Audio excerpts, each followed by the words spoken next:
এত অস্থির ভাব দেখে ভ্রুজগর কুচকে প্রশ্ন করলো তুর্য। বুড়ি হনহন করে চলে গেল শুভ তুর্যের সামনে থেকে। তুর্য আয়েশ করে বসলো সোফায়, অতঃপর কাউকে কল করে বলল, এখন আমি যাচ্ছি না, সামনে নিয়ে ওই দিকটা। শুভরা দুটো গাড়ি করে শপিংয়ে যাবে। একটাতে তুহিন, তুলি, তাদের সকলের আদরের তানহা, আর অপরটাতে শুভ, বুশরা, মীরা, শান্তি চৌধুরী। তুহিনরা তাদের গাড়ি নিয়ে চলে গেল শুভদের আসতে বলে। বর্ষা আগে আসুক, তারপর তার দেখাচ্ছে মজা। কি যে করছে ঘরে দরজা আটকে, ওই বুবা মেয়েটাকে নিয়ে যত সব আডিট খেটা। এতে বসে থাকতে থাকতে বিরক্ত হচ্ছে শান্তি চৌধুরী। হেসে আসলে ঠিক বলেছো মামি, মেয়েটা বোবাই বটে। তা না হলে এত হ্যান্ডসাম একটা ছেলে তাকে যেচে কথা বলতে যায়, আর সে কি করে বোবার মতো ফ্যালফ্যাল করে তাকিয়ে থাকে। কি হলো, কি বিড়বিড় করছিস? নাথিং মামি, কি ভাবছিস? ভাবছি যে তোমার মেয়েটার বিয়ে দিলে কি হবে। ও, তোকে ভাবতে হবে না, আমার মেয়ে কত লক্ষ্মী, তুই কি জানিস? হেসে ফেলে শুভ মামির কথায়। সে তো তার মামির বোরিং যাতে না লাগে তাই বলল কথাটা। এদিকে বুশরা মীরাকে নিয়ে সিঁড়ি দিয়ে নামছে আর এটা ওটা বকবক করছে। কেউ একজন যেদিকে তাকিয়ে আছে কয়েকটা হার্টবিট মিস করে ফেলেছে, সে খেয়াল কারণে নেই। ছোট ভাইয়া, তুমি এখানে এখনো যাওনি? বুশরা তুর্যকে প্রশ্ন করে, কিন্তু তুর্য তো তার সামনে দাঁড়ানো হলুদ পরীকে দেখতে ব্যস্ত। মীরা হলুদ রঙের একটা সুতির গাউন পরেছে, মাথায় হলুদ ওড়না টানা, ঠোঁটে হালকা গোলাপের লিপস্টিক দেওয়া, আর দুই ভ্রু জোড়ার মাঝখানে ছোট্ট একটা কালো টিপ। ব্যাস, তাতেই দুনিয়ার সকল সৌন্দর্য এসে ভিড় করেছে মেয়েটার মাঝে। তুর্য আনমনে বলে ওঠে, মাশাআল্লাহ। তবে উপস্থিত দুজনের মধ্যে কারো কানে তা পৌঁছায় না। কি হলো, এভাবে হাঁ করে কতক্ষণ দাঁড়িয়ে থাকবে? কথাটা বেশ জোরেই বলল বুশরা, যার ফলস্বরূপ মীরা খানিকটা লজ্জা পেল। হুম। কিছুটা অপ্রস্তুত হয়ে বলল তুর্য, কি হ্যাঁ, কখন থেকে ডাকছি তোমায়? ছোট ভাবিকে দেখে তো তোমার হুশই উড়ে গেছে দেখছি। ছোট ভাইয়া, এত যে সুন্দর দেখছো সব আমার জন্য, তাই আমার কাছে শুকরিয়া আদায় করো। ভাব নিয়ে বলে বুশরা। তাই না? বলেই তুর্যও বুশরার কান টেনে ধরে। হুম, আচ্ছা ছোট ভাইয়া, ছাড়ো, ব্যথা পাচ্ছি। ড্যাড কিন্তু বাড়িতেই আছে, ডাক দেবো এক্ষুনি। কাঁদো কাঁদো মুখ করে বলে বুসরা, যা দেখে ছেড়ে দেয় তুজ্জ, আর মুখে বলে যা ভাগ। বুশরা তার ছোট ভাইয়ের কাছ থেকে ছাড়া পাওয়ার মাত্র দিল এক বহুদূর। মীরাও বুশরাকে অনুসরণ করে যেতে গেলে তুর্যর কথায় থেমে যায়। তুর্য আবারও আগের ন্যায় আয়েশি ভঙ্গিতে বসে পড়েছে। তোমাকে যেতে বলিনি, এখানে এসে বসো। তুর্য তার পাশে ফাঁকা জায়গাটা দেখিয়ে গম্ভীর সুরে বলে। মীরার বুক কাঁপতে থাকে, এই লোকটা চাইছে কি? তাকে কি যেতে দেবে না? ভাবছে মীরা। কাপা কাপা পায়ে এগিয়ে গিয়ে তুর্যের পাশে বসে সে, আর তাকে অবাক করে দিয়ে তুর্য তার দু হাত দিয়ে মীরার কোমর টেনে নিজের কোলে বসায়। অতঃপর ডান হাতের বৃদ্ধা আঙুলটা দিয়ে মীরার অর্ধযুগলে স্লাইড করতে থাকে। এতে মীরার সর্বাঙ্গ মির্গি রোগের ন্যায় থরথর করে কেঁপে ওঠে, যেখানে ন্যাচারাল লিপস থেকে কোনো কারো হুঁশ উড়ে যাবে। সেখানে এসব কৃত্রিম সৌন্দর্যের মানে কি? মোহনীয় কণ্ঠে বলে তুর্য। অতঃপর পকেট থেকে রুমাল বের করে মীরার অর্ধযুগলে চেপে ধরে মুছে দেয়। ঘন ঘন ঢোক গিলছে মীরা, নিঃশ্বাস নিতেও ভুলে গেছে সে। তার মুখবিরল লাল, নীল, গোলাপি রং ধারণ করেছে মুহূর্তে। আঁখি জোড়া সামান্য উপরে তুলে লোকটার পানে তাকালে এক চোখ টিপ মারে তুর্য, যা আরও একরাশ লজ্জারা রাঙিয়ে দিয়ে গেল তাকে। কি হলো বুসুরানি, ওই বোবা মেয়েটা কোথায়? ভাইয়ের কথা বলার ধরন দেখে পুরো থ হয়ে যায় বুশরা। হঠাৎ বুশরার চোখ মুখের পরিবর্তন দেখে অবাক হয়ে প্রশ্ন করে শুভ, কি হলো, তোকে এমন লাগছে কেন? আমার ভাইয়া যে কারো অসহায়ত্বে খোঁজা মারে সেটা আমার আগে জানা ছিল না। হঠাৎ তার এই রূপ দেখছি তো, তাই নিজেকে অস্বাভাবিক লাগছে। কথাগুলো বলতে গিয়ে দুই ফোঁটা অশ্রু গড়িয়ে পড়ে বর্ষার গাল বেয়ে। শুভ বর্ষার চোখে পানি দেখে অপ্রস্তুত হয়ে যায়। সে বুঝতে পারছে না হঠাৎ তার বোনের কি হয়ে গেল। বুসরা, আমি শুভকে কথাটা সম্পূর্ণ করতে না দিয়ে শান্তি চৌধুরী বললেন, কি হচ্ছে তা? কি বর্ষা, ভাইয়ের সাথে তুমি কিভাবে কথা বলছো? আর শুভ মিথ্যা কি বলছে? সরি, বাবাকে বাবা বলছে, তাই বলে মহাভারত অশুদ্ধ হয়ে যায়নি? এক্স্যাক্টলি মম, আমি আমার মাকে খেয়েছি, আমাকে জন্ম দিতে না দিতে। বুড়সা, চেঁচিয়ে ওঠেন শান্তা চৌধুরী মেয়ের মুখে এমন কথা শুনে। কেন মম? এই সত্যিটা বললে তো কোনো মহাভারত অশুদ্ধ হবে না। সেদিন খালামুনি তো ঠিকই বলেছিলেন আমার জন্য। অবশ্যই একটু কষ্ট পেয়েছিলাম, তাতে কি? না মানতে পেরে নিজের বড় বোনকে বাড়ি থেকে বের করে দিয়েছিলে। আচ্ছা মম, একটা সত্যি কথা বলবে? আর ছোট ভাবির মতো যদি আমার মুখে কথা না থাকতো, ওই দুর্ঘটনা ছোট ভাবির না হয়ে যদি আমার হতো, তবে আমাকেও কি এভাবেই বলতে তোমরা? থপ করে ওখানেই বসে পড়ে বুসরা। তার আখি জোড়া থেকে অবিশ্রান্ত নোনা পানির ধারা বইছে। শুভ বুসরার কথা শুনে কিংকর্তব্য বিভোর। তার মানে মামি তখন সেটা মজা করেনি, সত্যি সত্যি বলেছিল। আর সত্যি তো, সে কখনো আর হোয়াইট রোজকে কারো সাথে কথা বলতে দেখেনি, এমনকি তুর্যর সাথেও নয়। আচ্ছা, একটু আগের কথাটা যদি তার হোয়াইট রোজ শুনতো, তবে কি খুব বেশি কষ্ট পেত সে? আর কিছু ভাবতে পারছে না শুভ। তার পুরো মাথা ফাঁকা ফাঁকা লাগছে। শান্তি চৌধুরী গাড়ি থেকে নেমে পড়েছেন। ওনার একমাত্র আদরের রাজকন্যার চোখে সামান্য অশ্রু তিনি সহ্য করতে পারেন না। এই মেয়েকে তিনি পেটে ধরেনি তো কি হয়েছে? এই মেয়ের সাথে ওনার রক্তের সম্পর্ক নাই থাকুক, আত্মার সম্পর্ক ঠিকই আছে। শান্তি চৌধুরী ওনার মেয়েকে দুহাত দিয়ে জাপটে ধরেন, অতঃপর বুসরার সারা মুখে চুমু দিয়ে বলেন, এসব কি কথা আমার সোনা মায়ের? তুমি আমার একমাত্র কলিজার রাজকন্যা না? আর কোনোদিনও যদি তোমার মুখে এসব ফালতু কথা শুনি, সেদিন দেখবে আমি কি জিনিস। আর শুভ, আমার ছোটা বোমার জন্য কি শুনছি, আর কোনো দিন যেন তোমার মুখে এসব না শুনি। শান্তি চৌধুরী মেয়েকে নিচ থেকে টেনে তুললেন, অতঃপর মেয়েকে সাথে নিয়ে গাড়িতে বসলেন। তোমার ছোট ভাবি আসছে না যে? মীরা আসছে না দেখে প্রশ্ন করলো শান্তি চৌধুরী। ছোট ভাবি ছোট ভাইয়ার সাথে আছে, হয়তো তারা দুজনে একসাথে যাবে। সকলের শপিং করা সম্পন্ন হলে যে যার মতো এসেছিল সেইভাবেই গাড়িতে করে চলে গেল, তুর্য মীরা ব্যতীত। তুমি এখানে দাঁড়াও, আমি গাড়ি নিয়ে আসছি। তুর্য বলার সঙ্গে সঙ্গে মীরা দুপাশে জোরে জোরে মাথা নাড়ে, যার অর্থ সে কিছুতেই একা একা এইখানে দাঁড়াবে না। তাই বাধ্য হয়ে তুর্য মীরার হাতটা ধরে হাঁটা ধরল পার্কিং লটে। ঝড়ের গতিতে কেউ একজন এসে ঝাঁপিয়ে পড়ে তুর্যের ওপর। তার সামলাতে না পেরে সামান্য পিছিয়ে দেয় তুর্য, তবুও মীরার হাত ছাড়ে না। যা, আমি ভাবতেও পারিনি এখানে এসে তোমার সাথে দেখা হয়ে যাবে। তুমি একদম ঠিক ছিলে। সত্যিকারের ভালোবাসাকে কখনো ভোলা যায় না। আমিও পারিনি, সেটা বুঝতে অবশ্য একটু দেরি হয়েছে, কিন্তু আমি বুঝে গেছি তুমি ছাড়া আমি কিছুই না। আমি অনেক চেষ্টা করেছি তোমার সাথে যোগাযোগ করার, কিন্তু পারিনি। তাই দেখো না, সব কিছু ফেলে তোমার কাছে চলে এসেছি। আর কোথাও যাব না, তোমার কাছে থাকবো সারা জীবন, এখানটায় মাথা রেখে। তুর্যর বুকে দরজারি আঙুল ঠেকিয়ে বলে মেয়েটি। তুর্য নড়তে ভুলে গেছে, একদম স্থির হয়ে দাঁড়িয়ে আছে সে। তার হাতের মুঠোর মধ্যে থাকা মীরার হাতটা আস্তে আস্তে ঢিল হয়ে আসে। একরাশ ধূপ করে এসে ভিড় করেছে মীরার মনে। সে অনুভূতি শূন্য হয়ে দাঁড়িয়ে একবার নিজের হাতের দিকে তাকায়, যেটা এতক্ষণ তুর্যের হাতের মধ্যে ছিল। তো আর একবার তার স্বামী নামক লোকটাকে জড়িয়ে ধরা মেয়েটার দিকে তাকায়। তার মুখ দেখা যাচ্ছে না, মেয়েটা তার মুখ ডুবিয়ে দিয়েছে তুর্যের বলিষ্ঠ চওড়া বুকে। হঠাৎ মেয়েটার একটা কাজে মীরার সারা শরীর থরথর করে কাঁপতে শুরু করে দিয়েছে। তার চোখ পেটে কান্নাগুলো উপচে আসতে চাইছে। মেয়েটা তার হাত দিয়ে তুর্যর দুহাত টেনে নিজের কোমরে জড়িয়ে দেয়। অতঃপর মুখ এগিয়ে নিয়ে তুর্য পুরুষালী শক্ত অধরে নিজের নরম অধর যুগল দিয়ে চুম্বন করতে যায়, কিন্তু চুম্বনের কার্য সম্পূর্ণ করতে দেয় না তুর্য।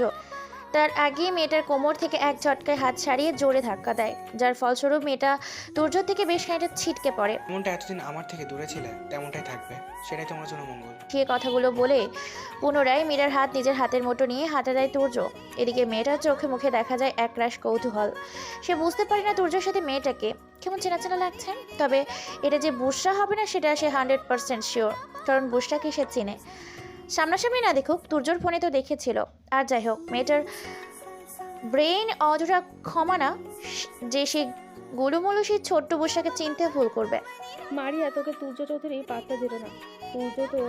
তুর্য তার মারিয়াকে ধাক্কা দিল। How is possible? বিড়বিড় করে বলে মারিয়া নামের মেয়েটা। থমথমে চেহারা নিয়ে থমথমে চেহারা নিয়ে ড্রাইভিং সিটে বসে আছে তুর্য। রাগে তার মাথা ছিঁড়ে যাওয়ার উপক্রম। মীরা তার দিকে ফিরেও তাকাচ্ছে না।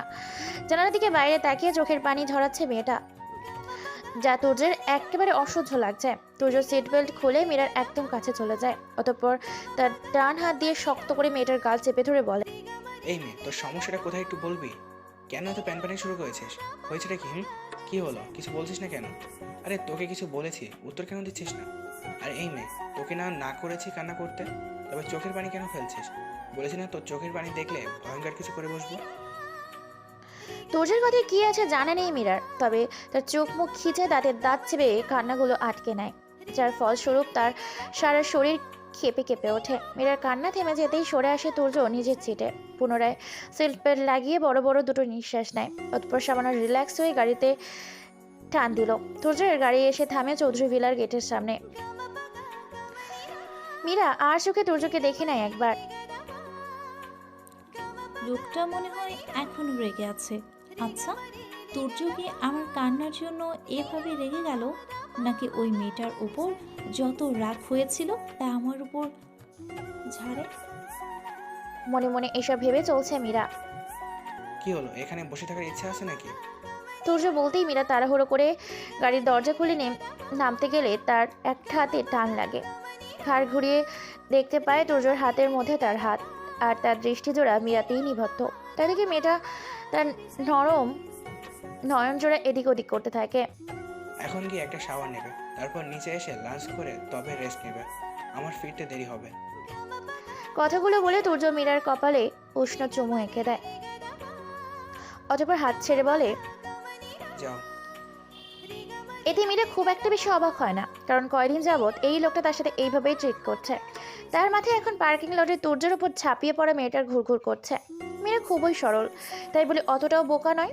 সে ভালোভাবেই বুঝতে পেরেছে তুর্যের সাথে মেয়েটার কিসের সম্পর্ক, আর সেটা এখনো আছে নাকি নেই সেটাই জানতে হবে মীরাকে। আচ্ছা, যদি কিছুই না থাকে তবে মেয়েটা ওইভাবে লিপ টু লিপ কিস করতে কেন চাইলো, আর তুর্য কেন বললো না মেয়েটাকে যে মীরা তার বিয়ে করাবো? এই সমস্ত প্রশ্ন মীরার মাথায় ঘুরপাক খাচ্ছে। সন্ধ্যাটা এত পানসে কেন মামি? সিঁড়ি বেয়ে নামতে নামতে শুভর প্রশ্ন করে তার মামিকে। রহিন বড় বৌমা আর আমার দিদিমণি তার নানু বাড়ি গেল, আবারও তাদের স্পেশালভাবে দাওয়াত করতে। কে শেষ কথাটা খুব মুখ বাঁকিয়ে বলে শান্তি চৌধুরী। আমাকেও তো সঙ্গে নিতে পারতো।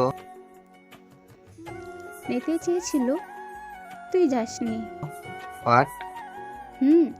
তোকে অনেকবার ডাকা হয়েছিল, কিন্তু তুই ঘুমে ভিভোর ছিলি।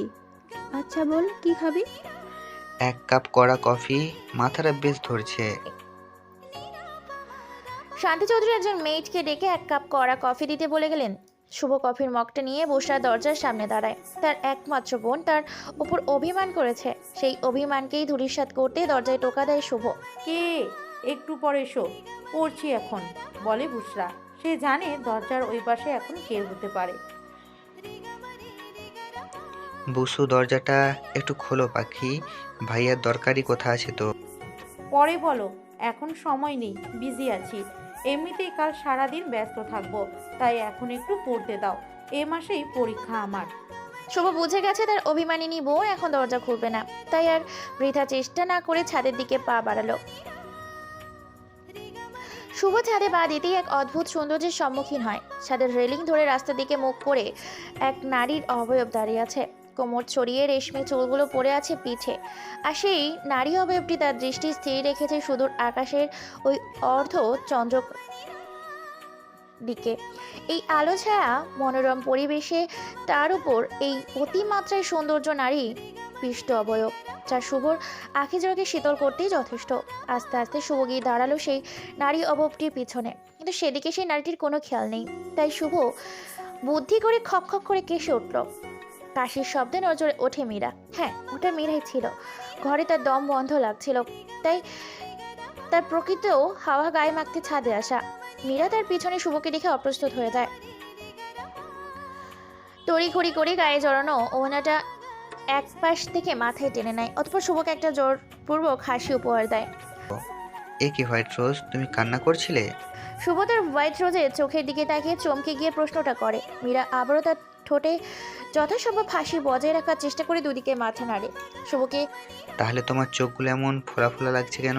শুভকে আবারও প্রশ্ন করতে দেখে মীরা মুচকি এসে চোখ দুটো বন্ধ করে একপাশে মাথা নাড়ে, যার অর্থ এমনি। White rose, I am sorry. শুভর এহেন দুঃখ ভরা কণ্ঠে শুনে বেকুব বনে যায় মীরা।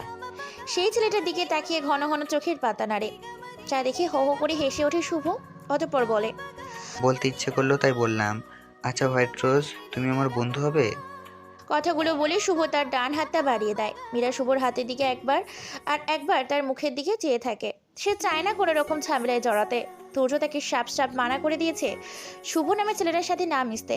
এমনকি সে যেখানে থাকবে সেখানে মীরা থাকার নিষেধ। মীরাকে হাত কসলাতে দেখে শুভর মুখটা নিমিষেই ছোট হয়ে যায়। একরাশ অন্ধকারে ঢেকে যায় মুখখানা। আস্তে করে সে তার বাড়ানো হাতটা নিজের কাছে টেনে নিয়ে মাথা নিচু করে নেয়, যেন কি অন্যায় কাজটাই না সে করে ফেলেছে। মীরা শুভর মাথাটা দেখে খারাপ লাগে। ছেলেটা ততটাও খারাপ নয় যতটা সে প্রথম দিন ভেবেছিল। তাই সে একটা কঠিন সিদ্ধান্ত নিয়ে ফেলল। তুর্যের কথার অবাধ্য হয়ে শুভর দিকে বন্ধুত্বের হাত বাড়িয়ে দিল। চৌধুরী ভিলায় আজকের সন্ধ্যাটা অন্য সব সন্ধ্যার চেয়ে অনেক স্পেশাল। আর হবে নাইবে কেন? যাই চৌধুরীর ছোট নবাবের রিসেপশন বলে কথা। সারা বাড়ি বাহারি রকমের লাইটিং আর ফুলে ফুলে সজ্জিত। বিভিন্ন রকমের ফুলগুলো যেন নিজেদের মধ্যে সুবাস ছড়ানোর প্রতিযোগিতায় চালাচ্ছে। তবে এর মধ্যে রজনীগন্ধা এক ধাপ এগিয়ে। সে তার মিষ্টি গন্ধ তার সকলের নাকে গিয়ে ধাক্কা দিচ্ছে সবার ঊর্ধ্বে গিয়ে। মাহি সেই সকালে চলে এসেছে চৌধুরী ভিলায়। অবশ্য মীরার বড় ভাই হিসেবে নয়, বরং তুর্যের বেস্ট ফ্রেন্ড হয়ে। তার একমাত্র বেস্ট ফ্রেন্ডের রিসেপশন বলে কথা। তার তো দায়িত্ব বলে কিছু আছে নাকি? হুট করে এত কিছুর আয়োজনে হিমশিম খাচ্ছে সকলে। তবে এর মধ্যে শুভকে দেখা গেলে নীল রঙের পাঞ্জাবি পরে সিল্কি চুলগুলো হাত দিয়ে সেট করতে করতে এই দিকেই আসছে। কি ব্রো, আর কতক্ষণ? মাহিরের উদ্দেশ্যে বলে শুভ। এই তো। বলেই মাহি শুভর দিকে ফেরে। হিরো তো দেখছি সেজে গুজে রেডি। তা হিরোইন খোঁজার জন্য হেল্প লাগবে নাকি? দুষ্টু হাসির সহিত এক চোখে টিপ দিয়ে বলল মাহির। এসেছে বন্ধুর চামচা আমার হিরোইন খুঁজতে। মুখ বাঁকিয়ে বলে শুভ। মাহির শুভর পেটে খোঁচা দিয়ে বলে, শুভর ভাইয়া বাদ দে, তোদের দুই ভাইয়ের পেটে শুধু হিংসাতে ভরপুর। দুটোই তো তোরা কুমির। আর তোমার বন্ধু যে মাথায় 10 কেজি ইগো নিয়ে ঘোরে, তার বেলায় কথা বলার ধরন দেখে হো হো করে হাসি থাকে মাহির। মাহির ভাই, আপনার হাসিতে কেউ একজন বারবার খুন হয়, সে খেয়াল কি রাখেন আপনি? মাহিরকে হাসতে দেখে দূরে দাঁড়ানো বুশরা বিড়বিড় করে বলে, আজকে আমি আমার মনের কথা বলে দেব আপনাকে। এতে আমাকে যদি বেহায়া বলেন তবে তাই শ্রেয়। ভালোবাসার মানুষটার কাছে একটু বেহায়া হওয়াই যায়। এক ছুটে ওপরে চলে গেল বুশরা। ঠোঁটে তার মিঠি মিঠি হাসি। স্টেজের ওপর পাশাপাশি দুটো সিংহাসন পাতা, তাতে বসে আছে তুর্য আর মীরা। তাদের দুজনের মুখে হাসির ছিটে ফোটাও নেই। তবে মীরা জোরপূর্বক হাঁচার চেষ্টা করছে। কি সমস্যা? এভাবে আমার দিকে আর চোখে তাকানোর মানে কি? লোকজনের দৃষ্টি আমাদের দিকেই তাক করা। সো স্টুপিডের মতো আমাকে দেখা বন্ধ করে সামনে থাকো না। দাঁতে দাঁত চেপে বলে তুর্য। একটু আগের ঘটনার জন্য যে লোকটা বেজায় রেখে আছে তা বুঝতে বাকি থাকে না মীরার। ফ্ল্যাশব্যাক। মীরাকে সাজানোর জন্য আলাদা করে পার্লারের মেয়েরার দরকার পড়েনি, কারণ আমাদের বুশরা একাই 100। মাহির কারোর সাথে ফোনে কথা বলছে, তবে কার সাথে কথা বলছে তা বোঝা গেল না। কই হলো তোমাদের? নিচে যে সকলে ওয়েট করে আছে হোয়াইট রোজকে দেখবে। বাকি কথা গলায় আটকে যায় শুভর। তার দৃষ্টি স্থির হয়ে যায় তার হোয়াইট রোজের ওপর। এইভাবে যে কত সেকেন্ড কেটে গেল তা টের পেল না শুভ। ভাইয়া, তোমার দরজা আগলে দাঁড়ালে ভিতরে যাব কিভাবে? কোমরে 2 হাত দিয়ে মিছের আগে সুরে বলে বুশরা। আরে বসু বাণিজে, তোমাকে তো মিস করলাম এতক্ষণ। মাহিরের এই কথা বলতে সে আরও আপ্লুত হয়ে যায়, সঙ্গে সামান্য লজ্জাও পায়। তবে সবাই আছে বিধায় নিজেকে স্বাভাবিক করেই বলে, মাহির ভাই, আপনার সাথে আমার কিছু কথা আছে। বলো, শুনছি। এখন নয়, পরে। বুশরার এখনো কথাই মাহির কিছু না মনে করলেও শুভর ভ্রুযোগায় ভাঁজ পড়ে। যাই চৌধুরীর কনিষ্ঠ পুত্রকে দেখার জন্য সকলে উতলা হয়ে আছেন। তাদের সকলের অবক্ষার অবসান ঘটিয়ে সিঁড়ি দিয়ে গুটি গুটি পায়ে নিচে নামছে মীরা। তার এক পাশে বুশরা, অন্য পাশে তুরি। তাদের পিছনে 3 ধাপ উঁচুতে মাহির, আর তার কোলে তানহা। তানহা তার গলাটা শক্ত করে জড়িয়ে ধরে কি যেন বলছে, আর একের পর এক চুমু দিচ্ছে মাহিরের গালে। এতে মাহির মিটি মিটি হাসছে তানহার আগোচরে, যাতে বাচ্চাটা বুঝে না সে হাসছে। তবে তানহাও কম যায় না, সে তার মাহি পাপাকে কিছুতেই রাগ করে থাকতে দিবে না। যতক্ষণ না তার রাগ ভাঙছে ততক্ষণ সে এক চুলও নড়বে না কোল থেকে। মীরার সৌন্দর্য দেখে উপস্থিত সকলেই মুগ্ধ।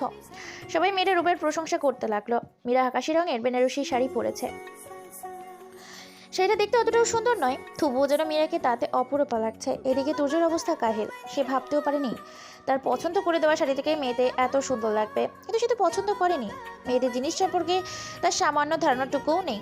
শুধুমাত্র ছোট বোনের আবদার পূরণ করতে আর কিছু ফর্মালিটির জন্য শাড়িটা তাদের থেকে এগিয়ে দিয়ে বলেছিল এটা সুন্দর। আর এতেই সবাই ধরে নিয়েছে যে শাড়িটা তুর্যের পছন্দ। মেয়েটার শরীরে কোনো সুন্দর পোশাকের দরকার নেই, বরং যে কোনো পোশাক মেয়েটার শরীরে ছোঁয়া পেলে উল্টো সেই পোশাকের সৌন্দর্য বৃদ্ধি পাবে। মায়ের ধাক্কায় তুর্য তার ভাবনা থেকে বেরিয়ে আসে।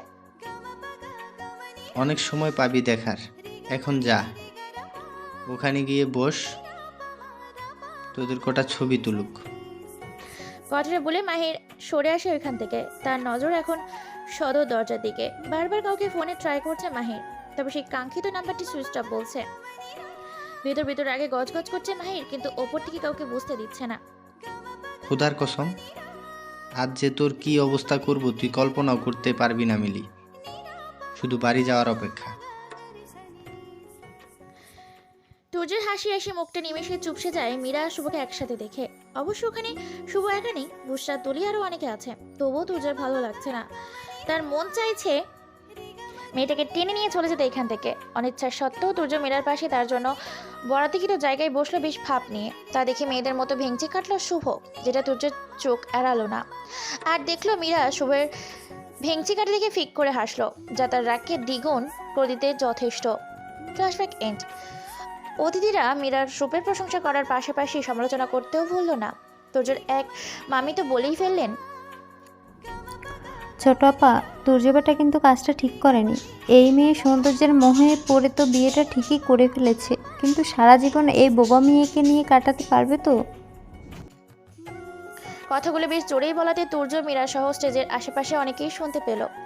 তুর্য এমনিতে অনেক রেগেই ছিল, তার উপর এই মহিলার কথাগুলো ছিল আগুনে ঘি ঢালার নাই, যা তুর্যের মিজাজ পুনরায় বিগড়ে গেল। আচমকা তুর্য উঠে দাঁড়ালো, অতঃপর সামনের দিকে পা বাড়ালো ওই মহিলাকে কিছু কড়া কথা শোনাবে বলে। কিন্তু যাওয়ার আগে তার হাতেই টান পড়লো। তুর্য ঘাড় ঘুরলে দেখতে পায় তার একটা হাত মীরা 2 হাত দিয়ে শক্ত করে চেপে ধরে আছে আর মাথা নেড়ে যেতে না করছে। কিন্তু তুর্য সেদিকে পাত্তা না দিয়ে বলে, মীরা, আমার হাতটা ছাড়ো। শান্তভাবে বলে কাজ হচ্ছে না দেখে তুর্য আর আগের ফর্মে চলে এসেছে, দাঁতে দাঁত চেপে বলে, হাতটা ছাড়তে বলেছি। কেঁপে ওঠে মীরা তুর্য বলার ধরন দেখে। পরিস্থিতি বেগতিক দেখে মাহির তুর্যের সামনে চলে আসে। তার নিজেরও রাগ লাগছে, মনে হচ্ছে এই মহিলার জবান কেটে দিতে। কিন্তু আজকের দিনে সে কোনো রকম ঝামেলা করতে চায় না, তাই বন্ধুকে শান্ত করতে বলে, রিল্যাক্স তুর্য, এত হাইপার হবি না প্লিজ, অনেক লোকজন আছে এখানে। আর দেখ, আমার বোন কিন্তু ভয় পাচ্ছে। আল্লাহর ওয়াস্তে মীরার জন্য হলেও একটু শান্ত হ। মায়ের কথা শুনে তুর্য মীরার দিকে তাকালে দেখতে পায় মেয়েটা মৃদু মৃদু কাঁপছে, আর তার চোখে মুখে রয়েছে একরাশ ভীতি, যা দেখে তুর্য আর কিছুই বলে না। তবে তার রাগটা চেপে রাখার ফলে কেমন ফুসফুস আওয়াজ হচ্ছে তার শ্বাস প্রশ্বাস থেকে। বুশরা 2 চোখ শুধু মাহিরকেই দেখে চলেছে। সে শুধু অপেক্ষা করছে মাহিরের একটু ফ্রি হওয়া নিয়ে। কিন্তু লোকটার এমন অস্থির লাগছে কেন? হঠাৎ বুশরা খেয়াল করে মাহিরের 2 চোখ কেমন লাল হয়ে আছে, আর সেই লাল চক্ষু জোড়া নিয়ে লোকটা সদর দরজার দিকে স্থির দৃষ্টি রেখে দাঁতের দাঁত চেপে চল শক্ত করে দাঁড়িয়ে আছে। বুশরা সেই দৃষ্টি অনুসরণ করে দেখতে পায় মিলি সদর দরজা দিয়ে তার ড্যাডির হাত ধরে এগিয়ে আসছে। আর সে শাড়ি পরেছে, কালো রঙের জামদানির শাড়ি, তার সাথে ম্যাচিং করে মাথায় কালো হিজাবও বাঁধা, মুখে হালকা মেকআপ। এই নিয়ে 2 বার শাড়ি পরলো মেয়েটা। 4 বছর আগে একবার পরেছিল, আজ আবার পরলো। মিলির গলা শুকিয়ে যাচ্ছে, ঘন ঘন ঢোক গিলছে মেয়েটা, কিন্তু তার তৃষ্ণা নিবারণ হচ্ছে না, আর না কোনো পানিতেই হবে। এতই যখন তাকে ভয়, তবে তার দেওয়া শাড়িটা পরিস। কানের কাছে কারো গরম নিঃশ্বাসের সাথে চাপা কণ্ঠস্বর শুনতে পেয়ে চমকে যায় মিলি। সে ধারণা ঘুরিয়েই বুঝতে পারে ব্যক্তিটাকে, যা আরও দুটো ঢোক নিজের অজান্তে গিঁদে ফেলে মেয়েটা। সে তার নার্ভাসনেস এক সাইডে রেখে কিছুটা বলতে উদ্যত হলে সেখানে উপস্থিত হয় বুসরা। আপি, আপনি কি কোনো কারণে ভয় পাচ্ছেন? আর এত দেরি কেন করলেন আসতে? আমতা করে মিলে, অতঃপর আবারও বলে, আমাদের গাড়ির সামনে একজন বৃদ্ধা এসে পড়েছিল। অবশ্য উনিও বুঝতে পারেনি বয়স হয়েছে তো। কথাটা শোনা মাত্রই আটকে ওঠে বুসরা। তার অবস্থা দেখে মিলে মুচকে এসে বলে, রিল্যাক্স বুসরা, ড্যাডি ওনার কিছু হতে দেয়নি, আগে ব্রেক কষিয়ে নিয়েছিল। অবশ্য হাতে সামান্য চোট পেয়েছিলেন উনি। ওনাকে ডাক্তার দেখিয়ে ওনার বাড়িতে পৌঁছে দিয়ে তবে এসেছি, তাই তো এত দেরি হয়ে গেল আসতে। অতঃপর আর চোখে মায়ের দিকে তাকিয়ে বলে, টা নিতেও ভুলে গেছি, সুইচ অফ করে চার্জে বসিয়েছিলাম, পরে ফোন বলে আর মনে নেই। মাহিরের মধ্যে কোনো রকম পরিবর্তন দেখতে পেল না মিলি। এখনো পর্যন্ত মাহির তার মুখটা গম্ভীর করেই রেখেছে। চলুন আপি, আমরা ভিতরে যাই। বুসরা মিলিকে আর দাঁড়াতে না দিয়ে টেনে নিয়ে চলে যায় সেখান থেকে। এতে মাহির বিরক্ত যেন আরও বেড়ে যায়। মীরা মিলিকে দেখা মাত্রই বসা থেকে উঠে দাঁড়ালো, আর মিলি গিয়ে তাকে জড়িয়ে নিল নিজের সাথে। আল্লাহ, আমার ছোট পুষটাকে কত সুন্দর লাগছে, একদম নতুন বউ। উফ, মীরা তো এখন সত্যিকারের বউ, তুর্য ভাইয়ার বউ। তো হয়ে বলে মিলি, আর তার কথায় লজ্জায় মূর্ছা যায় মীরা। আর ভাইয়া, আপনাকেও কোনো রাজকুমারের থেকে কম লাগছে না। মিলির কথায় আর চোখে দুর্যোগে দেখে নিল মীরা। সে ভাবছে এতক্ষণ যাবত তো সে এই লোকটার পাশেই তার দিকেই তাকিয়েছিল। হুই, তখন তো এত সুন্দর লাগেনি, তবে এখন কেন লাগছে? আবার পরেক্ষণেই ভাবে, উফ, তখন তো সে ভয়ের মধ্যে ছিল। কখন জানি লোকটা অন্তরাত্মে কাপড়ে সেই ধমকটা দেয়। সূর্য মীরার শাড়ির সাথে মিলিয়ে আকাশি রঙের শেরওয়ানি পরেছে, হাতে ব্র্যান্ডেড ঘড়ি, তার সিল্কি চুলগুলো জেল দিয়ে সেট করা, আর সবচাইতে নজর করা আকর্ষণীয় গাল ও থুতনির চাপদাড়িগুলো ছোট ছোট করে ছাটা, যার জন্য তার মুগ্ধ করা সৌন্দর্য আরো ফুটে উঠেছে। সৌন্দর্যের উপরে দেখছি পিএইচডি করেছিস, তা আমাকে একটু বল কেমন লাগছে। মিলির উদ্দেশ্যে দাঁতে দাঁত চেপে বলে মাহির।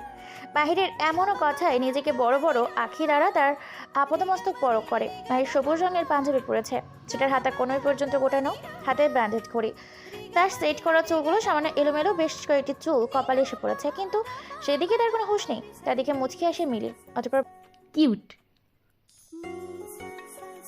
হোয়াট? আমি কোনো বাচ্চা নাকি? বলে মাহির মিলিকে চোখ রাঙানি দিয়ে নীরবে শাসিয়ে দিল, যার অর্থ তোকে পরে দেখে নিয়েছে। খাওয়া দাওয়ার পাট চুকে গেছে অনেকক্ষণ আগে। অনেক অতিথি বাড়ি ফিরে গেছে খাওয়ার পর, শুধুমাত্র খুব ঘনিষ্ঠ আত্মীয় স্বজনরাই থেকে গেছেন। ওনারা এখন ড্রয়িং রুমের সোফায় বসে গল্প করতে ব্যস্ত। এমন সুবর্ণ সুযোগ বড়রা খুবই কম পায়, তাই ওনারা লুফে নিচ্ছে না আজ। মীরা বড়দের মধ্যে থেকে খুবই বিরক্ত হচ্ছে। সে মনে মনে খুব করে চাইছে এখানে একজন আসুক আর তাকে নিয়ে যাক তাড়াতাড়ি। সে ক্লান্ত, খুবই ক্লান্ত, কিন্তু না, এই মুহূর্তে তাকে সাহায্য করার জন্য কেউ এলো না। ছোটরা একটাও এখানে নেই, তারা তো যে যার কাজে ব্যস্ত। তুর্য গেছে এক সিনিয়র ডাক্তারকে ছাড়তে। মিলি এতক্ষণ যাবৎ পীরার কাছেই বসেছিল। হঠাৎ তার সামনে তারই বয়সের অথবা তার থেকে 1-1.5 বছর ছোট একজন হ্যাংলা পাত্তার ছেলে এসে দাঁড়ায়। কথাগুলো ওপরের স্যার না, মানে তুলি ভাবি আছেন, ওনার আপনাকে প্রয়োজন। এক নিঃশ্বাসে বলে যেভাবে এসেছিল সেইভাবে চলে গেল ছেলেটা। তার যাওয়ার দিকে তাকে ভ্রজোড়া কুচকে যায় মিলে। সে ভাবতে থাকে আসলে ছেলে তাকে কি বলে গেল।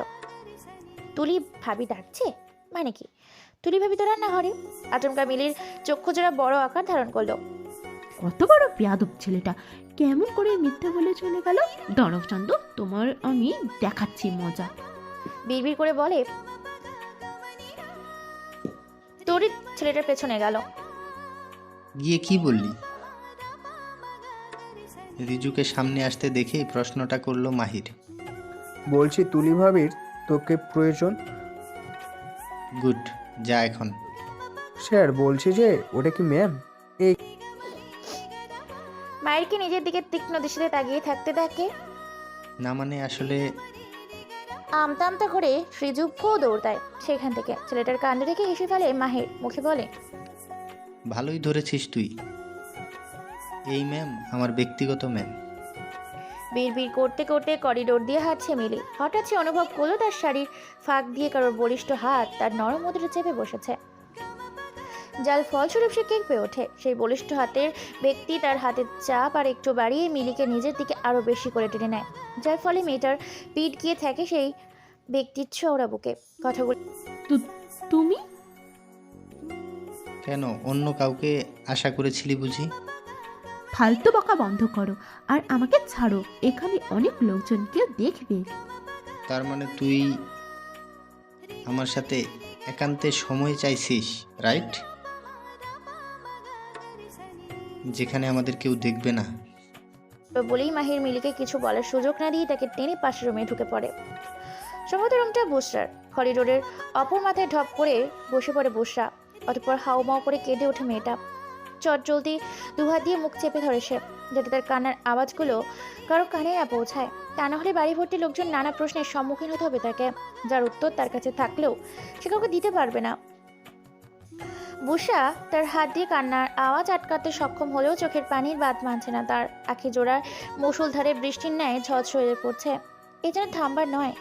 এমন তো অবস্থায় বুসার কাঁধে কেউ হাত রেখে তরিত বুসা তার চোখ মুছে স্বাভাবিক হওয়ার চেষ্টা করে, তবে সে বিফলে যায়। কিছুতেই স্বাভাবিক হতে পারছে না মেয়েটা, তাই বাধ্য হয়ে সামনের দিকে হাঁটা ধরল। তার একটা হাতে টান পড়ে। এবার অনিচ্ছা সত্ত্বেও সে পিছনে ফেরে, আর শুভ দেখতে পায় তার বোনের করুণ বিধ্বস্ত চেহারা। বুসার সারা মুখ লাল হয়ে আছে, চোখের কোণে এক কাদা অশ্রু। তা দেখে গলগল করে ঝরে ঝরে পড়ছে গাল বেয়ে। ঠোঁট ভাইয়া। উল্টে এই একটা শব্দই উচ্চারণ করে বুসরা তার ভাইয়ের বুকে ছাপিয়ে পড়ে।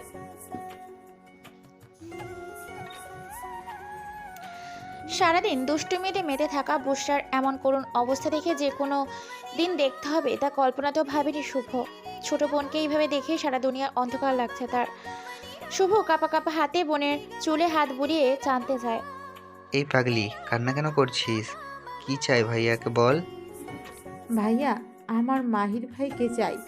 তাকে আমি ভালোবাসি, গত 2 বছর ধরে ভালোবাসি, কিন্তু লোকটা খারাপ, চরম খারাপ। আমাকে বুঝতে চায় না, কেমন ছোট বোনের মতো করে দেখে।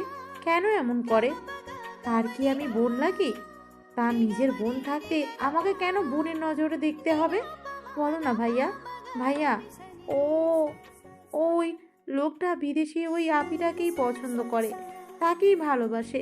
আমাকে কেন ভালোবাসে না? বলো না ভাইয়া। তুমি কিছু বলছো না কেন? তো তোমার মায়ের ভাইকে পছন্দ না? কি হলো, কিছু বলো। আমার কিন্তু মায়ের ভাইয়াকে চাই, মরে যাবো ভাইয়া, তাকে ছাড়া বাঁচবো না। বলো না, তার সাথে আমার বিয়ে দেবে তো? এক নাগারে কথাগুলো বলেই হু হু করে কেঁদে ওঠে মেয়েটা। বুসরা তার নিজের মধ্যে নেই, জ্ঞান শূন্য হয়ে ভাইকে কি বলছে সেদিকে তার কোনো হুঁশ নেই। সে তার মতো বিলাপ করে কেঁদে চলেছে। শুভ পুরো স্তব্ধ হয়ে গেছে। সে আজ বুঝতে পেরেছিল বুসরা মাহিরকে পছন্দ করে, কিন্তু এতটা গভীরভাবে যে চায় তা তো টের পায়নি। ভালোবাসা বুঝি এমনই হতে হয়, অন্তর থেকে আসা গভীর ভালোবাসা। কিন্তু সে তার বোনকে কিভাবে বোঝাবে মাহির বিবাহিত, ওই বিদেশিনী তার অর্ধাঙ্গিনী। 4 বছর আগে তাদের বিয়ে হয়ে গেছে। পৃথিবীতে কোনো মানুষই পারফেক্ট সুখী নয়, সে ছোট হোক বা বড়। সুখ দুঃখ মিশ্রিত মানুষের জীবন। প্রত্যেকজনের জীবনে আসে সুখের পর দুঃখ, আবারও সমস্ত দুঃখ কাটিয়ে এক ফালি রোদের ন্যায় উকি দেয় এক টুকরো সুখ। সেইভাবে একদিন বুসরার জীবনেও এক টুকরো সুখ হয়ে হাজির হবে বুসরার তোড়গোড়ায়। শুধুমাত্র সময়ের অপেক্ষা। সেদিনের ঘটনার পর 1 সপ্তাহ কেটে গেছে। বুসরা তখন হিতাহিত জ্ঞান শূন্য হয়ে তার ভাইকে সবটুকু উগলে দিলেও পরক্ষণে একেবারে নিশ্চুপ হয়ে যায়। তাকে সারাক্ষণ নিজের রুমেই পড়ার টেবিলে দেখা যায়, চোখে মুখের অবস্থা কাহিল। তাকে এইভাবে দেখে সবাই ভেবে নেয় কয়েকদিন পরেই পরীক্ষা, সেজন্যই হয়তো মেয়েটা টেনশন আছে। তাই সবাই সবার মতো করে বোঝায় যাতে সে টেনশন না নেয়। কিন্তু শুভ জানে তার বোনের নিশ্চুপের কারণ, তাই সে সিদ্ধান্ত নিল মায়েরকে সবটা জানাবে। রবিবার হবার তরুণ তুর্য আজ সারাদিন বাড়িতে।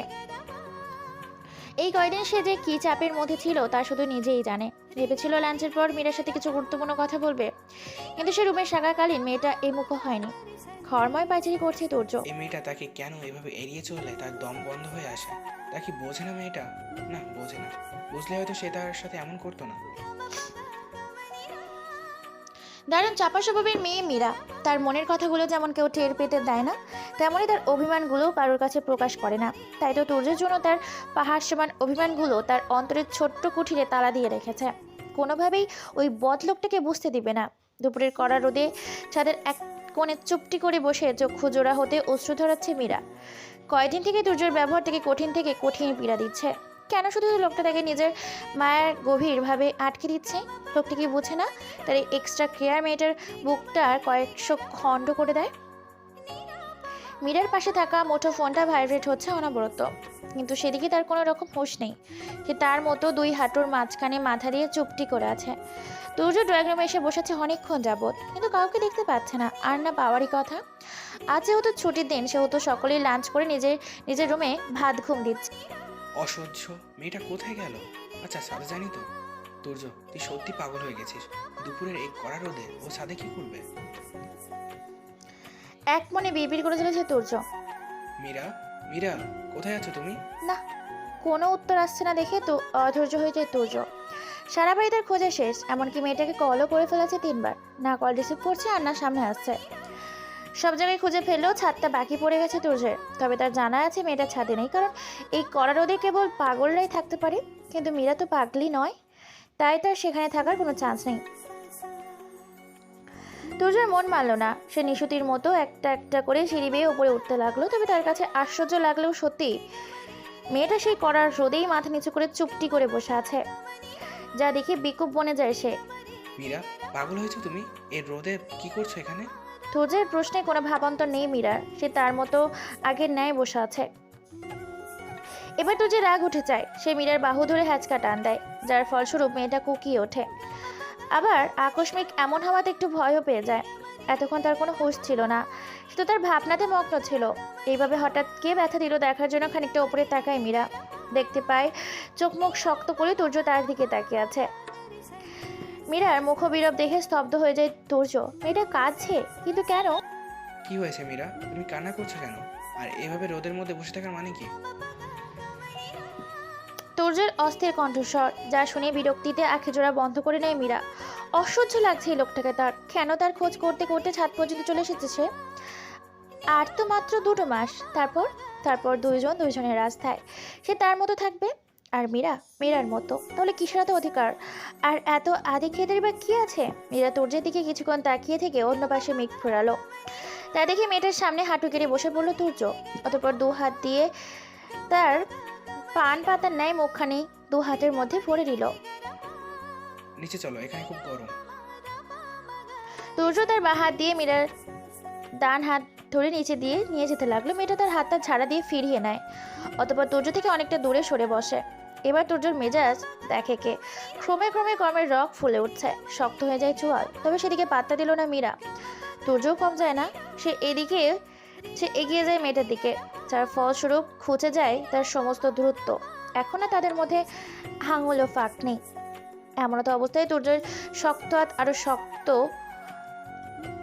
বসে মীরার গালে। অতঃপর সেইভাবেই মেয়েটার মুখে নিজের একদম কাছে এনে হিসিয়ে বলে, তোমার সাহস কি করে হয় আমার থেকে দূরে যাওয়ার? এই তুর্য চৌধুরীর কাছ থেকে ছাওয়া পড়া অতটাও সহজ না। কথাগুলো বলার সময় তুর্যর পুরো ওষ্ঠযুগল মীরার নরম গোলাপি ওষ্ঠে ছুঁয়ে যাচ্ছে বারংবার। কেঁপে ওঠে মীরা। না, তুর্যের স্পর্শ নয়, বরং মানুষের শক্ত অধিকার দেখিয়ে বলা কথাতে আর থাকতে পারলো না মীরা। তৎক্ষণাৎ হু করে কেঁদে উঠল ব্যথায়। তা দেখে ছেড়ে দিল তুর্য। ছাড়া পাওয়ার সাথে সাথে মীরা তার ফোন হাতে নিল। অতঃপর একটা টেক্সট লিখে তুর্যের নাম্বারে সেন্ড দিল। আমাকে ভালোবাসেন? মাথা এমনিতেই তুর্যের বিগড়ে আছে, তার উপর টেক্সট আমাকে ভালোবাসেন, না। যা তার রাগকে শতগুণ বাড়াতে যথেষ্ট ছিল।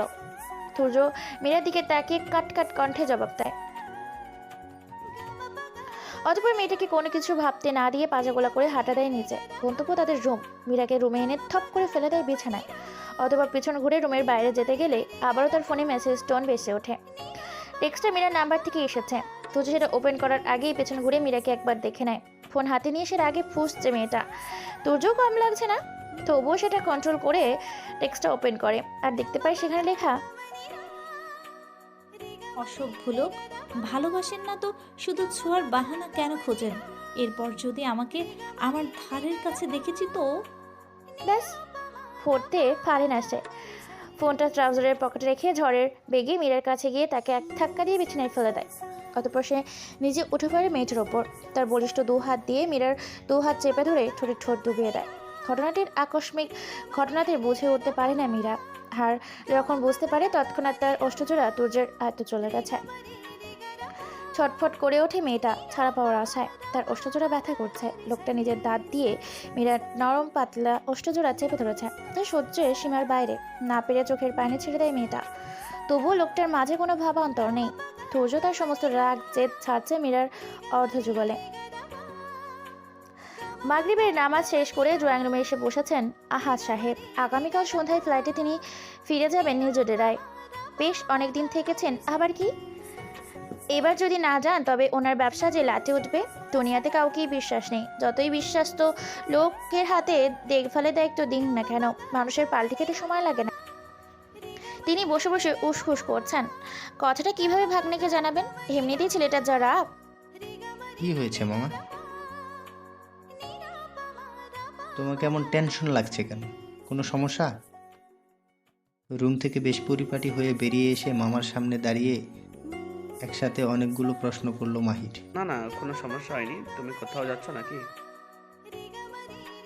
আমি একা না, মিডিও সঙ্গে যাচ্ছে। মাহিরের এই এক মুখ হেসে উত্তর দেওয়া দেখে আহাদ সাহেব ফের প্রশ্ন করেন, তোমার মধ্যে সব ঠিকঠাক আছে? আহাদ সাহেবের এহেন প্রশ্নে মাথা নিচু করে নেয় মাহির। অতঃপর ওভাবেই দুপাশে মাথা নাড়ে। একটা দীর্ঘশ্বাস ফেলেন উনি। মাহির বেটা, মিলি মামনি তোমাকে ভালোবাসে। একটু অভিমান করেছে অবশ্য, দেখবে তাড়াতাড়ি ঠিক হয়ে যাবে সব। তবে আমার প্রতি একা কেন? সিদ্ধান্ত তো আমাদের দুজনেরই ছিল। কিন্তু দেখো, নিজের বাবার প্রতি সে একদম ঠিক। যত অবিচার আমার উপর। মামার থেকে মুখ ফিরিয়ে অন্য পাশে তাকায় মাহির। ভাগ্নের অভিমান দেখে মুচকি হাসেন তিনি। অতঃপর মজার সুরে বলল, যার প্রতি ভালোবাসা বেশি তার প্রতি অভিমানের পাল্লাও যে বেশি। মামার কথায় কোনো রকম প্রতিক্রিয়া দেখায় না মাহির। আচ্ছা, তোমরা তবে যাও, রাতে তোমার সাথে কিছু কথা আছে। কথাটা বলে আহাদ সাহেব নিজের রুমে যেতে নিলে দেখেন মিলি তাদের দিকেই আসছে। মুখবিরব তার খুশির ঝিলিক। মেয়ের দিকে দেখে কিছু একটা ভাবেন তিনি। অতঃপর তাদের অগোচরে মুচকি এসে মাহির দিকে ফিরে মেয়েকে শুনিয়ে বলেন, মাহির বেটা, বিজনেসের কিছু সমস্যা দেখা দিয়েছে। আর্জেন্ট ফিরে যেতে হবে। আমি সব ঠিকঠাক করে ফেলেছি। কাল সন্ধ্যায় ফ্লাইট। আহাদ সাহেবের কথায় স্তব্ধ হয়ে যায় মাহির মিলি দুজনেই। আচমকা মুচকি এসে মাহির অতঃপর বলে, যেতে চাইছো যখন যাও। একদিক দিয়ে ভালোই হবে। একজনের তো আমার বাড়িতে কমফোর্টেবল নয়। হয়তো তার এখানে দম বন্ধ লাগছে। অকারণে কারের জন্য হয়তো সে বিরক্ত হচ্ছে। তার থেকে এটাই ভালো হবে। অন্তত আমার তো তাই মনে হয়। কথাটা বলে চলে গেল মাহির। আর যাওয়ার আগে মিলিকে উদ্দেশ্য করে বলে গেল, বাহিরে অপেক্ষা করছি। আহাদ সাহেব দেখলেন মাহিরের মুখে হাসি থাকলেও চোখে তার এক ক্রাশ অসহায়ত্ব আর অভিমান। মামনি, এখন যাও তবে। বাড়ি এসে সমস্ত কিছু গুছিয়ে রেখো। শুনলেই তো, সব কালই চলে যাচ্ছি। মেয়ের গালে হাত দিয়ে বলেন তিনি। আমাকে আগে জানাওনি কেন? মিলির প্রশ্নে আহাদ সাহেব উত্তর দেন, আমি জানলাম তো তুমি বাড়ি যেতে চাইছো, তাই কিছু জানাইনি। আর হ্যাঁ, আমি ভাবছি গিয়ে তোমাদের ডিভোর্সের ব্যবস্থা করব। এভাবে আর কতদিন? আর তোমার লয়ার আঙ্কেলকে জানিয়েছি এ বিষয়ে। উনি বলেছেন আমরা আগে যাই, তারপর সব ঠিকঠাক করবেন। কথাগুলো বলে চলে গেলেন আহাদ সাহেব নিজের রুমে। মিলির পুরো দুনিয়া থমকে গেছে। সে ভাবতেও পারছে না তার ড্যাডি তাদের ডিভোর্সের কথা ভাবতে পারে। তার ড্যাডি কি জানে না সে তার মাহিরকে কতটা ভালোবাসে? মিলির পা অসাড় হয়ে গেছে, কোনো মতে নড়তে পারছে না সে। এদিকে বাহির থেকে মাহির অনবরত গাড়ির হর্ন দিয়ে চলেছে। তাড়াতাড়ি না গেলে কি লোকটা রেগে যাবে? তাকে রেখে কি চলে যাবে? এসব ভাবনা মাথাচাড়া দেওয়ার আগেই মিলি হন্তদন্ত হয়ে ছুটলো বাহিরের দিকে। গাড়িতে হালান দিয়ে দাঁড়িয়ে আছে মাহির। দেখেই বোঝা যাচ্ছে না লোকটা রেগে আছে নাকি নেই। তবে তাকে দেখে মনে হচ্ছে কিছুই হয়নি। তা দেখে বুকটা হু হু করে ওঠে মিলির। লোকটা তাকে কিছুই বলছে না। খানিকক্ষণ আগেই তো কত দুষ্টুমি করলো তার সাথে। বায়না ধরলো তার দেওয়ার সবুজ শাড়িটা পরার জন্য, সে তো পড়েছে। তাহলে লোকটা তার দিকে তাকাচ্ছে না কেন? এসব ভাবতে ভাবতে মাহিরের দিকে এগিয়ে যায় মিলি। মিলি মাহিরের কাছে আসতেই সে গাড়ির দরজা খুলে দেয়। অতঃপর মেয়েটাকে বসতেই দরজা আটকে দিয়ে সে নিজেও ড্রাইভিং সিটে বসে গাড়ি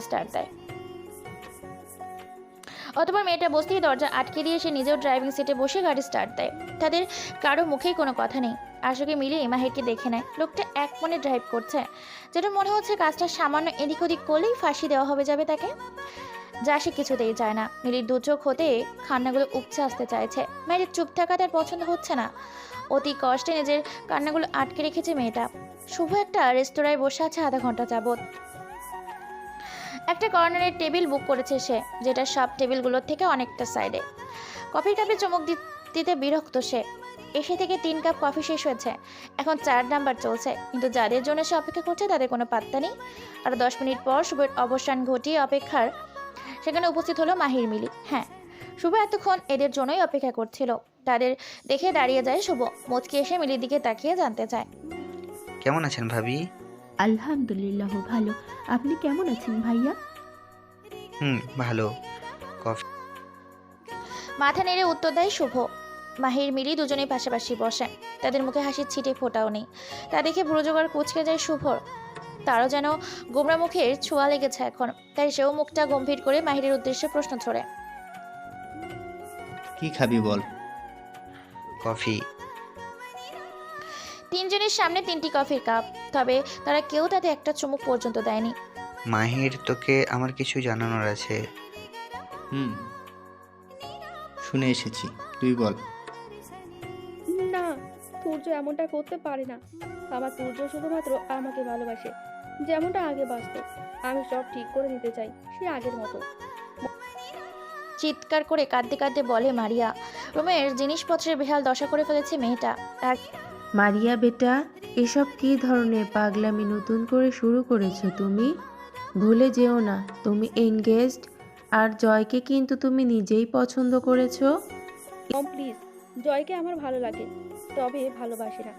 ভালো তো বাসে আমি আমার সূর্যকে। স্টপ মারিয়া, তুমি 2 বছর যাবৎ রিলেশনে থেকে তবেই জয়ের সাথে এনগেজড হয়েছো, আর এখন বলছো তুমি অন্য কাউকে ভালোবাসো, আবার সে কিনা ম্যারিড। ফুসছে মারিয়া। তার মম কেন তার পক্ষে নিচ্ছে না, তাই সে তার মমের উদ্দেশ্যে খানিকটা চিৎকার করে বলে, মারিয়ার সূর্য আমাকে ভালোবাসে, ওই বোবা মেয়েটাকে নয়। বুঝেছো তুমি? সূর্যকে তাকে ডিভোর্স দিয়ে দিতে হবে বলবো। ঠাস, বিয়াদব মেয়ে, আমরা তোমাকে মানুষ করতে পারিনি। কটা মন তোমার? কতজনকে ভালোবাসা লাগে নাকি মন বলে কিছুই নেই তোমার? একবারের জন্য কি ছেলেটা তোমাকে বলেছে যে সে তোমাকে এখনো ভালোবাসে? কি হলো, এবারে চুপ করে আছো কেন? বলেনি না, আর বলবেও না, কারণ ছেলেটা তোমাকে ভুলে ওই বোবা মেয়েটাকেই বিয়ে করেছে। আর দেখো, এখন সংসারও করছে। অলরেডি তাদের বিয়ের 1 মাস পূর্ণ হয়ে গেছে। সুখে আছে তারা। তাই শেষবারের মতো বলছি, তাদের মধ্যে ঢুকো না, নয়তো আমার চেয়ে খারাপ আর কেউ হবে না। মম নিজের রাগ কন্ট্রোল করতে না পেরে মেয়ের গালে জোরে চড় বসিয়ে দেন।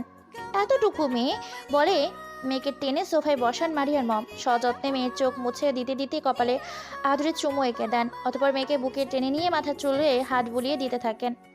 রাতে আমার মামুনিটারও তো এঙ্গেজমেন্ট হয়ে গেছে, তোমারও তো আর কদিন পরে বিয়ে জয়ের সাথে। অন্ধকারে 1 মিনিট ড্রাইভ করছে মাহি। তার দৃষ্টির সামনে স্থির। পাশে যে কেউ একজন আছে সেদিকে যেন তার কোনো খেয়ালই নেই। সে যে রেস্তোরাঁতে শুভর সামনে জড়ো একটা ধমক খেয়েছে মাহির, ব্যাস এতেই মেয়েটা একেবারে নিশ্চুপ। তার সমস্ত ছটফটানি একেবারে বন্ধ হয়ে গেছে। তবে তার আখি জোড়া বর্ষণ এখনো শেষ হয়নি। বৃষ্টির ন্যায় ফোঁটা ফোঁটা হয়ে পড়ছে গাল বেয়ে। হাত দিয়ে তা বৃথা মোছার চেষ্টা করছে বারংবার। মৃদু আবাদে ঘন ঘন নাক টানছে মেয়েটা। মাহিরের গাড়ি খান ম্যানশনের গেট পেরিয়ে থামতেই মুখে হাত দিয়ে ডুকরে কেঁদে ওঠে মিলি। 1 মুহূর্তে দেরি না করে গাড়ির দরজা খুলে এক দৌড়ে বাড়ির ভিতর চলে যায় মেয়েটা। এসব দেখে দীর্ঘশ্বাস ফেলে মাহির। মিলি তো এমন না, তার মধ্যে রয়েছে প্রচুর ম্যাচুরিটি। যেখানে তারা দুজন দুজনকে ভালোবাসে, এমনকি তারা দুজন স্বামী স্ত্রী, সেখানে এমন পাগলামি নিছকই ছেলে মানুষে। বুঝতে না হয় বাচ্চা একটা মেয়ে, তাই একটু একটু পাগলামি করেছে। আর সে তো তাদের বিষয়ে কিছুই জানে না। তবে মেয়েটা অনেক লক্ষ্মী, সবটা বুঝিয়ে বললে নিশ্চয়ই বুঝবে। আর এই মেয়ে, উফ, আর কিছু ভাবতে পারছে না মাহি। তার মাথা ব্যথা শুরু হয়ে গেছে ইতিমধ্যে। মানলাম একটু বেশিই ভালোবাসিস, না না অনেক বেশি ভালোবাসিস, তাই বলে এমন পাগলামির মানে কি জান? বিড়বিড় করে বলে মাহির। অতঃপর মনে পড়ে যায় রেস্তোরাঁয় করা মিলির পাগলামি। ফ্ল্যাশব্যাক। আচমকা হোয়াট? কি উল্টাপাল্টা বকছিস? বুশরা আমাকে নিশ্চয়ই জ্বরটা বাঁধিয়ে এইসব ভুলভাল বকছিস। মাহিরের গলায় রাগ স্পষ্ট। মাহির, আমি না জ্বর বাঁধিয়েছি আর না ভুলভাল বকছি। তুই ভাবলি কি করে অকারণে আমার বোনের সম্পর্কে তোকে নিয়ে এসব বলবো? ভুলে যাস না, বুসরা আমার নিজের বোন। হু হু করে কেঁদে উঠল মিলি। অতঃপর বিলাপের ন্যায় বলতে শুরু করলো, মাহির তুমি আমাকে ভালোবাসো না, আমি জানি তুমি আমাকে ডিভোর্স দিয়ে বুশরাকে বিয়ে করবে।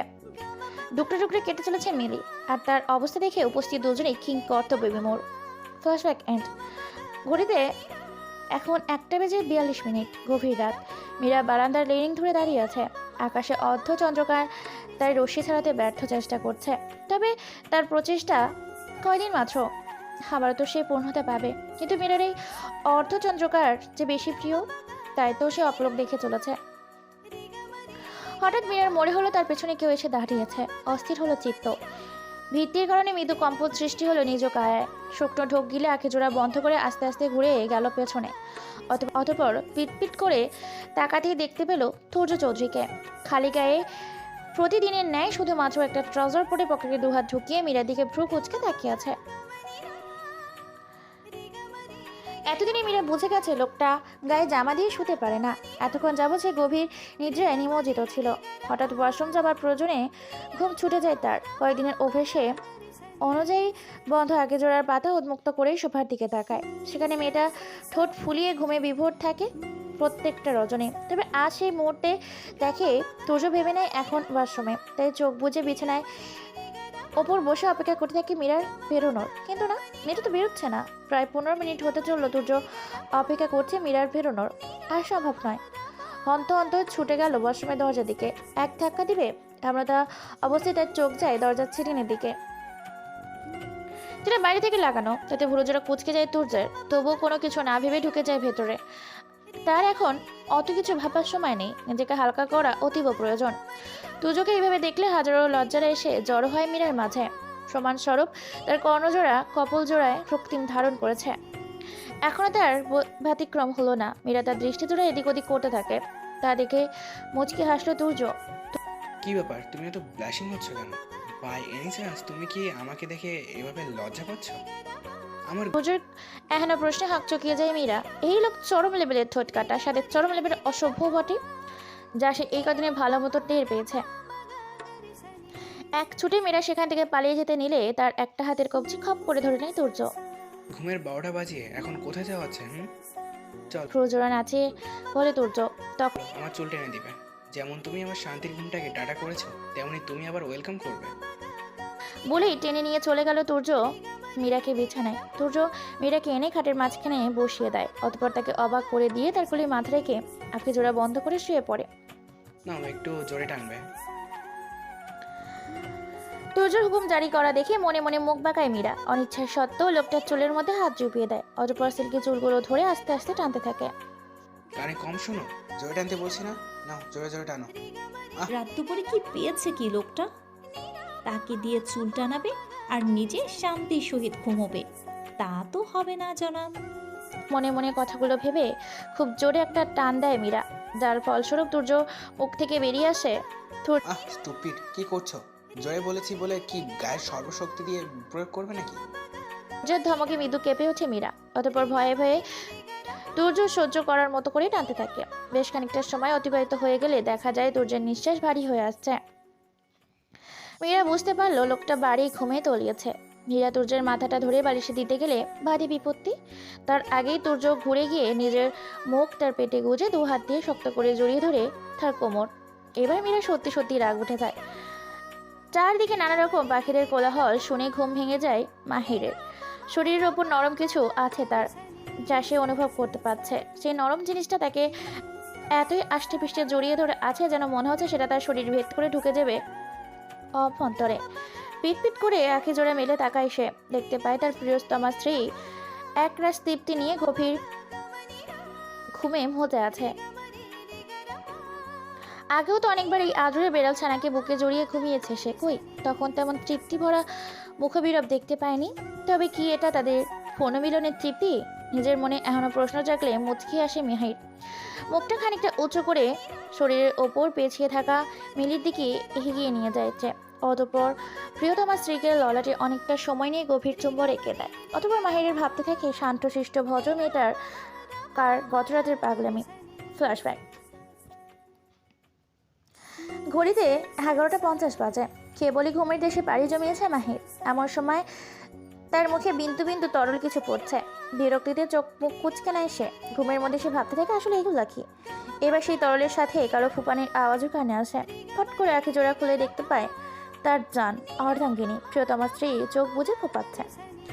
আর সেই বন্ধ চোখের পাথা দিয়ে অশ্রুবিন্দুগুলো ফোটা ফোটা হয়ে তার মুখমণ্ডল ভিজিয়ে দিচ্ছে, যা দেখে তার বুকের বাঁ পাশটা চিনচিনে ব্যথা অনুভব করছে। মাহির মৃদু স্বরে ডাক দিল মিলিকে, জান কি হয়েছে তোর? অতঃপর আসতে মাহিরের এহেন আদরের শীতল কণ্ঠ শুনে ঠোঁট উল্টে কেঁদে দেয় মেয়েটা। অতঃপর বসা থেকে ওভাবেই ঝাঁপিয়ে পড়ে মাহিরের প্রশস্ত চওড়া বুকে। দুহাত দিয়ে খামচে ধরে তার পিঠের চামড়া সহ টি শার্ট। এতে মাহির কিঞ্চিত ব্যথা পেল, সেদিকে কোনো পাত্তা দেয় না। খারাপ, তোমরা দুই মামা ভাগ্নিতে খারাপ। আমাকে একটু বোঝো না, শুধু তোমাদের সিদ্ধান্ত চাপিয়ে দাও আমার ঘাড়ে। একবারের জন্য আমার মনের খবর জানতে চাও না। না ড্যাডি চাই আর না তুমি। কি করব আমি, বলো কি করব?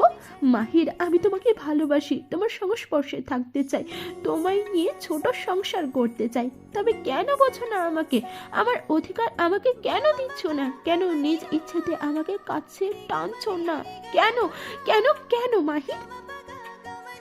অতিমাত্রায় শান্তশিষ্ট মেয়েটার আজ এহেন রূপ দেখে অবাক না হয়ে পারে না মাহির। মিলি জান, আমার তোর এখন ঘুম প্রয়োজন। দেখি আমি তোকে ঘুম পাড়িয়ে দিই। মাহিরের বলা কথাতে কি যেন ছিল জানা নেই মিলির, তবে তার সারা শরীরে অদৃশ্য আগুন জ্বলে উঠল। মাহিরকে এক ধাক্কা দিয়ে ফেলে দিল বিছানায়। আচমকা ধাক্কায় ভারসাম্য রক্ষা করতে পারল না মাহির, যার ফলস্বরূপ সে বিছানায় চিত হয়ে পড়ল।